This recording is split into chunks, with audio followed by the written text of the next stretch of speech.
especie más fuerte la que sobrevive, sino la que mejor se adapta al cambio. Hace más de 100 años, Charles Darwin dijo esto y nos explicaba cómo las especies que sobreviven son las que mejor se adaptan al medio en el que viven. Sin embargo, la especie humana hace más de 500 años que no ha sufrido un cambio que de verdad le obligue a adaptarse.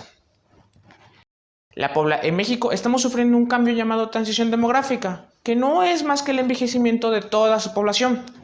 Esto por diferentes factores, porque la población cada día tiene menos hijos y en su defecto los que los tienen cada día más longevos. La transición demográfica es un proceso natural de la mayoría de los países.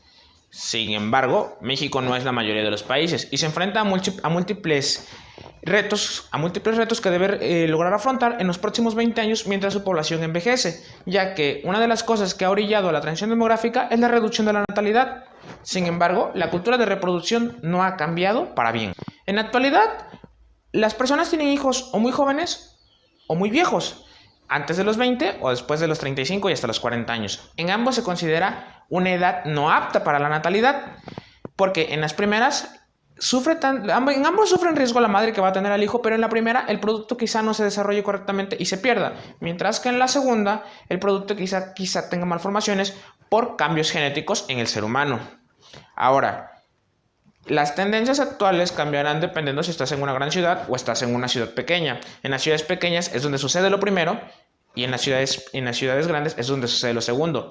¿Por qué? Porque hay más sobrepoblación, hay menos recursos y la gente empieza a tener un estilo de vida un poco más adecuado, ya que la pobreza es lo que orilla de un cambio a otra.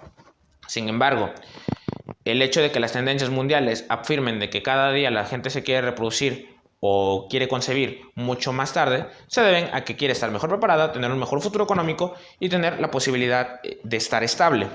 Sin embargo, posponen demasiado esta fecha que termina siendo negativo, acelerando el envejecimiento de su población y generando una nueva mala cultura en cuanto a la reproducción humana.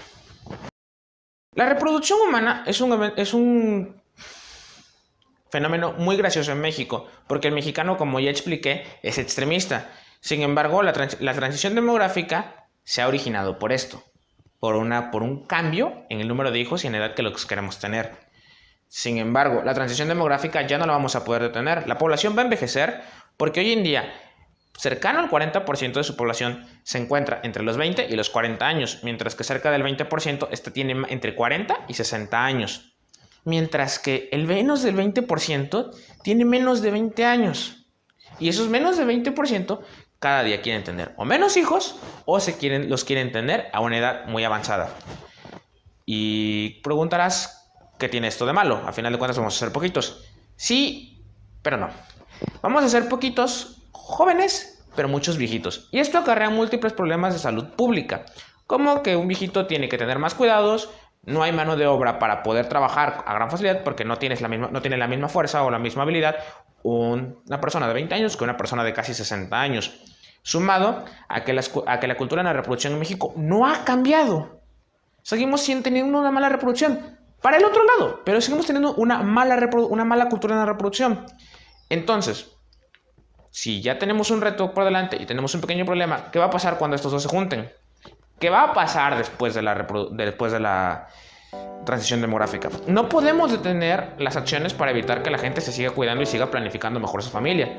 Sin embargo, creo que la cultura en México puede cambiar y puede mejorar para que la transición demográfica y el envejecimiento de su población sea un fenómeno o un evento mucho más sano y más productivo. Y no nos genere dos problemas, una mala cultura en la reproducción y una población anciana. Y esto me lleva a preguntarme, o a preguntarnos más bien, ¿cómo va a cambiar la cultura en la reproducción después de la transición demográfica? ¿Cómo se va a reproducir la gente allá por el 2040? ¿Cuántos hijos van a pensar tener? ¿A qué edad los van a pensar tener?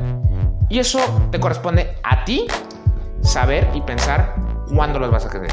Debes tener una mejor cultura en la reproducción y debes saber que la transición demográfica está en puerta y que una mala reproducción no solo le acarrea problemas a la sociedad, sino también a ti y así como a tu futura descendencia si es que piensas tenerla. Por otra parte, hay gente que no se quiere reproducir, entonces realmente pues ellos simplemente apoyan el envejecimiento poblacional y ahí no hay mucho que hacer.